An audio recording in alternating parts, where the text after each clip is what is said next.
Olá, tudo bem? Eu sou a Cris. Sejam todos muito bem-vindos ao meu canal no YouTube e ao meu curso grátis sobre investimento em vinhos do zero, para você que é iniciante ou para você que já investe. Enfim, esse é o curso para você que quer fazer isso de maneira organizada, intencional e correta para ganhar mais. Então, se você quer aprender a realmente fazer dinheiro com vinho, esse aqui é o lugar certo. Ao longo desse curso grátis de 3 aulas, eu vou te explicar tudo, do básico ao avançado, tudo que realmente funciona no investimento em vinhos, para você aprender a ganhar dinheiro de verdade.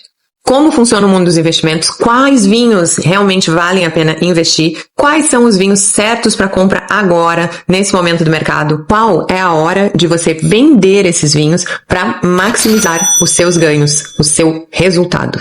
Isso que eu falei, essas 3 coisas são as coisas mais poderosas para você entender a respeito do investimento em vinhos. E eu digo com certeza, se você entender isso, você já entendeu 50% de como funciona a coisa. Você não vai ver esse conteúdo em lugar nenhum da internet, porque ninguém dá esse conteúdo de graça. Eu já expliquei lá no Instagram, se você me segue lá no Instagram, você já viu que eu já expliquei o porquê que os super ricos nunca falam sobre investimento em vinho e tratam esse assunto como se fosse um segredo guardado a 7 chaves. Porque eles não querem dividir as melhores oportunidades no mercado.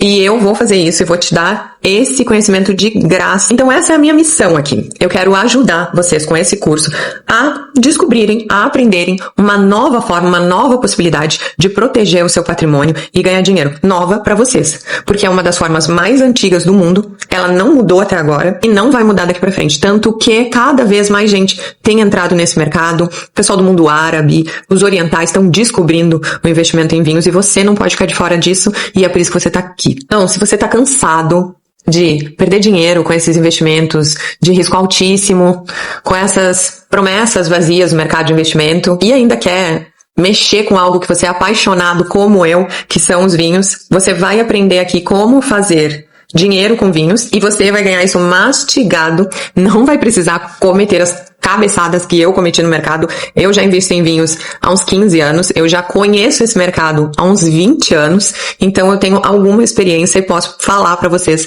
sobre isso e impedir que vocês cometam os mesmos erros que eu cometi no começo. E para começar, eu prometo para vocês que eu vou cumprir o meu objetivo. E o meu objetivo aqui é que no final dessas 3 aulas, vocês já se sintam seguros para começar a investir realmente, sozinhos, independentemente do valor que cada um tem para investir. A estratégia, ela é uma só. E não importa o tamanho do seu bolso. E essa é uma das maiores mentiras do mercado que eu já quero começar quebrando aqui na cabeça de vocês, tá? Não precisa ser rico para investir em vinhos. Não precisa, tá? Claro, você tem que ter algum capital, mas é muito menor do que muito investimento aí do mercado te pede. É uma mentira que você tem que ter rios de dinheiro e ser rico para investir em vinho. Ao contrário, você precisa de muito menos que muitas opções que tem aí no mercado. E por que eu tô te prometendo isso? Porque desde que eu me propus a começar a falar sobre investimento em vinhos e a abordar esse assunto no Instagram, a minha missão é dar acesso para pessoas normais a uma forma segura e tranquila de proteger o seu patrimônio neste momento de loucura de economia mundial que a gente está vivendo aí na geopolítica, com guerras, com crise. E vinho é um ativo usado para isso justamente nesses momentos, desde os primórdios. E não tem porquê pessoas normais como eu e você não terem acesso a esse conhecimento. Essa é a minha missão aqui. Eu quero ver mais pessoas como eu fazendo isso e conseguindo proteger uma parte do seu patrimônio. A minha missão aqui, ela não é só ganhar dinheiro com isso, tanto que eu fiz esse curso grátis. Eu quero realmente dividir esse conhecimento. Eu quero realmente ajudar as pessoas. Mas antes de começar, eu quero fazer um pedido especial para vocês. Já que eu tô aqui compartilhando esse conhecimento com vocês de graça, eu gostaria que vocês, por favor, me seguissem aqui no meu canal, que é muito importante para mim, para minha profissão, né? E que vocês, depois, se gostarem do curso, deixem os comentários de vocês aqui e no Instagram, o feedback de vocês, tanto no direct quanto em comentários. É muito importante pra gente que trabalha com mídias sociais, receber o feedback de vocês, que isso dá confiabilidade, né? As pessoas veem que a gente tá prestando um bom trabalho, confiam na gente, agradecidas se vocês pudessem me dar isso de retorno. Esse é o retorno que eu gostaria de ter de vocês. Vamos lá, então? Bom, para começar, eu vou fazer um pequeno desenho aqui, vocês, no início da jornada, no início do curso aqui. E como está escrito na Bíblia, eu não vou dar aula de religião aqui, mas eu gosto muito da Bíblia, né? E Tá escrito na Bíblia que assim como a gente se imagina na mente da gente, assim a gente é. A gente precisa imaginar as coisas para realmente ser. Então eu quero que vocês se vejam no início dessa caminhada agora, aprendendo tudo sobre investimento em vinhos, e que ao longo dessa jornada vocês vão ir adquirindo conhecimento, e no meio disso vocês vão aprender a transformar um impulso de consumo, algo que talvez tirasse dinheiro do bolso de vocês, se vocês forem que nem eu compro muito vinho, comprava muito vinho, gastava muito dinheiro com vinho, e na verdade vocês agora vão estar aprendendo a adquirir patrimônio, proteger o patrimônio de vocês, aprendendo a economizar em vinho, inclusive, e no final desse curso, eu tenho certeza que vocês já vão ter adquirido alguma coisa, já vão ter feito algum patrimônio em vinho. Se vejam nessa realidade aqui, a partir de agora, olha que lindo aqui que eu fiz vocês, cheios de vinhos maravilhosos no final desse curso. E vocês vão ver que vai acontecer uma coisa simplesmente mágica, que é vocês não vão nem se dar conta, nem vão perceber. E no meio dessa jornada, o comportamento de vocês já vai ter se transformado totalmente e vocês vão deixar de ser gastadores de vinho para ser guardadores de vinho, colecionadores de vinho, que é muito mais chique, né? Olha aqui que coisa mais linda vocês aqui de colecionador no final. É o que eu desejo do fundo do meu coração que aconteça com vocês. Então tá, que agora a gente vai começar de vez direto ao ponto, tá? E o primeiro ponto é o seguinte, eu já quero acabar com isso na cabeça de vocês, quero quebrar isso na cabeça de vocês. Investimento em vinho não é sorte, não tem a ver com sorte, nada, zero. Não é tipo poker, que tem um componente que é sorte e um componente que é estratégia. Não, tá? É estratégia pura. Sorte vocês podem até ter, de vez em quando, em relação a alguns vinhos, porque vocês não sabem investir direito. Porque vocês não sabem realmente investir. Depois que você começa realmente a investir com estratégia, você vê que não tem nada a ver com sorte. Você tem que entender como funciona essa engrenagem, esse mecanismo do mercado, né?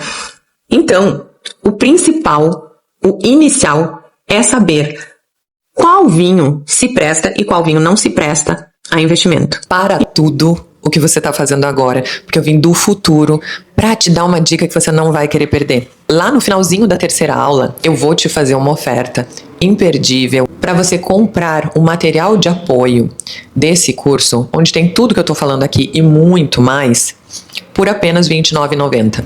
Só que acontece que eu vim lá do futuro e estou disponibilizando o link para você adquirir esse material de apoio agora e seguir as aulas com acompanhamento. Muito melhor, né? Então já aproveita e olha o segundo link que está anexado nesse vídeo, tá bom? Agora pode continuar. Então, que vinhos não servem para investimento? Que vinhos a gente tira fora, tá?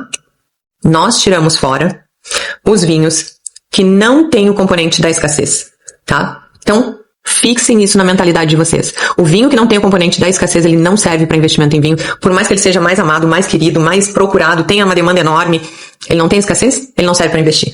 Vou dar uns exemplos para vocês fixarem bem na cabeça de vocês. Aqui está o primeiro deles, DV Catena. Todos sabem, conhecem esse vinho, um dos vinhos argentinos mais amados no Brasil. DV Catena não é um vinho que se presta a investimento. Ele tem uma marca forte, tem fortíssima, né, Catena Zapata, top one do mercado argentino, mas ele não se presta a investimento porque ele é feito em escala industrial. Você encontra esse vinho no supermercado, na loja de vinhos, na internet, na mão do contatinho. Não serve para investimento, ok? Então a primeira coisa para a gente tirar todos os outros vinhos é olhar para a escassez. E escassez significa pequena produção, produção limitada, tá? E quanto mais limitada a produção de um vinho, mais ele serve para o colecionismo. E o que manda no mercado de investimento em vinhos é esse movimento de colecionismo, é essa troca entre pessoas de coleção, né? De coleções, de itens de coleção. Isso tanto no mundo dos vinhos, quanto de obras de arte, relógios caros, bens de luxo. Mas é só isso para a gente determinar se um vinho serve ou não? Não, não é só isso. Existem pilares estruturais que determinam se um vinho é ou não passível de ser usado como ativo de investimento. Sem escassez não existe, mas tem outras coisas que mandam no jogo também. Tem outras características que mandam no jogo também. E a gente vai ver cada uma delas agora. E quando vocês terminarem de aprender essas características, vocês entenderam como funciona o mercado, tá? Já vão olhar para um vinho numa loja depois e já vão perceber isso, já vai estar na cabeça de vocês, eu tenho certeza absoluta. Vocês vão chegar numa prateleira e vão olhar e vão dizer assim, esse sim, esse sim, esse não, esse não, esse sim, esse não. E é muito legal isso, que a gente começa... Eu até indico que vocês façam isso, tá? Depois de cada uma dessas aulas, vão pro mercado, vão pra internet, vão olhar e pesquisar, tá bom? Mas, então, se a escassez é a primeira característica, qual é a segunda característica? Em segundo lugar, para a gente olhar para um vinho como ativo financeiro, enxergar aquele vinho como dinheiro, a gente tem que saber de onde ele veio, qual é a origem, qual é a proveniência desse vinho e a marca, o peso da marca que ele representa. Tá? Então a gente está falando aqui de terroir, uma palavra que já é do conhecimento de vocês, um conceito que já é do conhecimento de vocês, e de branding, né? Que é um conceito do marketing. Então essas duas coisas juntas também vão nos dizer se esse vinho pode ser visto ou não como ativo financeiro. E aí a coisa fica um pouco mais complicada, porque para entender quais são esses terroirs, você tem que estudar. E não é fácil, tá? São muitas regiões, são muitos rótulos, a gente tem aí mais de 1000 rótulos no mundo que se prestam a ser ativo financeiro, e não é fácil decorar 1000 rótulos, né, gente? Mas eu facilitei a vida de vocês, tá? Olha que querida. E estou disponibilizando para vocês aqui embaixo um link onde vocês vão acessar as principais regiões do mundo: Bordeaux, Borgonha, Bulgari, ou Bulgari, na Itália, Napa Valley, enfim, todas as principais regiões do mundo e os seus principais rótulos. Tá entendendo que eu já vou entregar isso mastigado para vocês?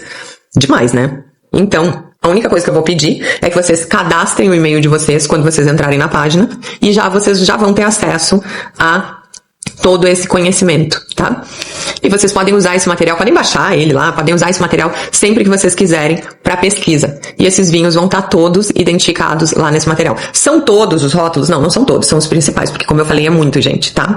Tem os listados, 1000 deles são listados na Bolsa dos Vinhos. Sim, existe uma bolsa dos vinhos, mas a gente vai falar dela um pouco mais pra frente nesse curso, tá? Agora não faz diferença pra nós, só já saibam que existe. Então, só que tem muitos outros, principalmente os argentinos, por exemplo, que nem estão listados na Bolsa dos Vinhos, então tem muitos outros no mundo que não estão, tá? Isso é pra vocês se basearem essas principais regiões e esses principais vinhos. Com isso, vocês já podem investir? Calma! Não é bem assim, tá, gente? Porque não é porque um vinho é listado ou é um bom ativo para investimento que ele tá num bom momento do mercado de ser comprado agora. Vocês têm que saber quando comprar, quando vender, para vocês ganharem realmente. Senão vocês podem aí comprar um ativo caro e ficar com ele lateralizando, que é o que a gente chama de com o preço dele estável durante muito tempo. E aí, na verdade, vocês estão perdendo dinheiro, né? Então, não é só isso, mas isso já é meio caminho andado, com certeza, tá? E ninguém faz isso. Tô fazendo pra vocês aqui. Vamos então para o segundo requisito? Vamos lá para o segundo requisito, que esse também é muito importante. É um requisito conhecido de vocês para degustação. Ele é um requisito muito importante e muito bem quisto entre os vinhos, né? A gente sabe, de uma maneira geral, que a guarda é muito importante para determinar a qualidade de um vinho. Então, o potencial de guarda é o segundo requisito essencial dos vinhos para investimento, tá? Dos vinhos que podem ser considerados ativos financeiros.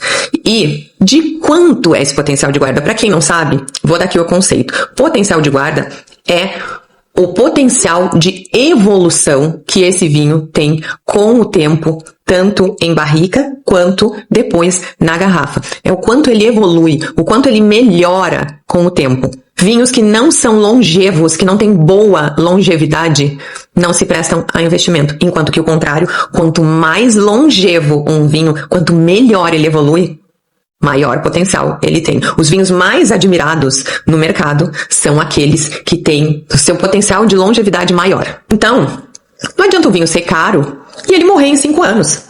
Porque essas trocas justamente são feitas durante esse período em que o vinho está evoluindo e envelhecendo. E cada vez, enquanto ele se torna cada vez mais escasso, porque pensem, uma safra foi feita lá em 2001. Os vinhos dela vão sendo bebidos no mercado. Então, quanto menos garrafas tem desse vinho e mais ele consegue envelhecer bem, mais ele se torna desejado. E o preço dele sobe. Vocês estão começando a entender como é que o mercado funciona? Não é simples? Eu acho muito simples, gente. É isso. Quanto mais escasso, mais potencial de valorização.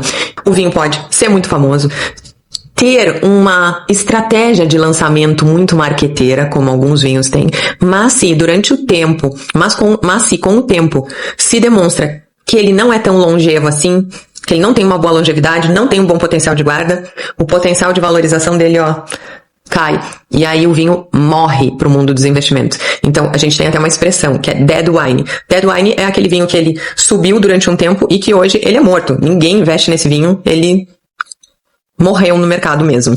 Então, o vinho que tem a estrutura perfeita, aquela alquimia entre acidez, taninos e álcool, e que evolui, vamos dizer assim, de 10 até 50 anos, estão dentro do nosso radar.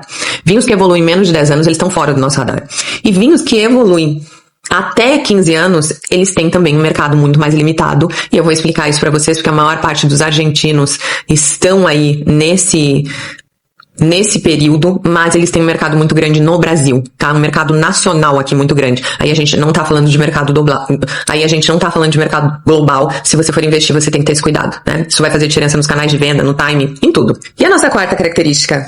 Bom, a nossa quarta característica eu vou deixar para nossa próxima aula. Gente, não dá. A gente vai ter 3 características agora, a quarta, a quinta e a sexta, que eu preciso falar muito sobre elas. Não dá para fazer tudo numa aula só. Então, eu já quero que vocês aqui fiquem prestando atenção em tudo isso que a gente falou, nessas 3 características que são muito importantes. Espero que vocês tenham gostado da aula até aqui e que vocês vejam o quanto vocês vão aprender. Viram que não é encheção de linguiça, que eu vou falar mesmo os conceitos do mercado, vou dar tudo para vocês. Não esqueçam de baixar aqui o material de vocês, de deixar o e-mail para mim e de deixar, por favor, o feedback de vocês se vocês gostaram dessa aulinha, tá bom?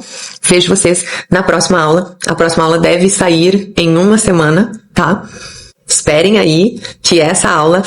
Já vou dar spoiler. Já vou dar spoiler aqui, porque eu quero que vocês fiquem assim, ó, ansiosos com a minha próxima aula, tá? A gente vai falar de pontuação.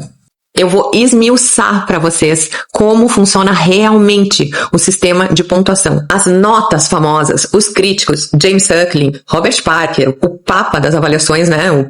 Eu vou explicar como é que funciona esse sistema, por que essas avaliações, essas pontuações são dadas, quantas avaliações um vinho pode sofrer ao longo da vida dele e por que elas são extremamente importantes para o mundo do investimento em vinhos. O que elas fazem com o preço de um vinho? Você já sabe, né? Fazem subir ou fazem baixar, em que momento elas são dadas. Eu vou explicar tudo, vocês vão ficar craques em pontuação. E aí, quando vocês verem uma garrafa vocês vão pegar depois disso uma garrafa de vinho assim, e vão olhar e vão ver a pontuação de determinado crítico, vão olhar a safra do vinho, e vocês vão saber essa pontuação aqui foi dada por esse cara aqui por causa disso. Vocês vão entender tudo, tá? Então, isso eu vou falar sobre pontuação. Além disso, vamos falar também sobre liquidez, né? E liquidez é um conceito. Para quem trabalha com investimentos, para quem tem investimentos, já sabe, né, o que é liquidez. Mas eu vou explicar para vocês o que é a liquidez aplicada ao mundo dos vinhos, tá? E como a gente mede essa liquidez no mercado. Vou falar da relação da liquidez com os canais de saída, né, os canais de venda. E por fim, a gente vai falar sobre falsificações, sobre autenticidade, sobre rastreabilidade e sobre armazenamento, obviamente, que é crucial, né? Como fazer uma boa guarda. Então, não percam que essa próxima aula desses 3 requisitos, dessas 3 outras características, é tão importante quanto essa primeira aula que eu dei pra vocês aqui. Nos vemos semana que vem. Beijos!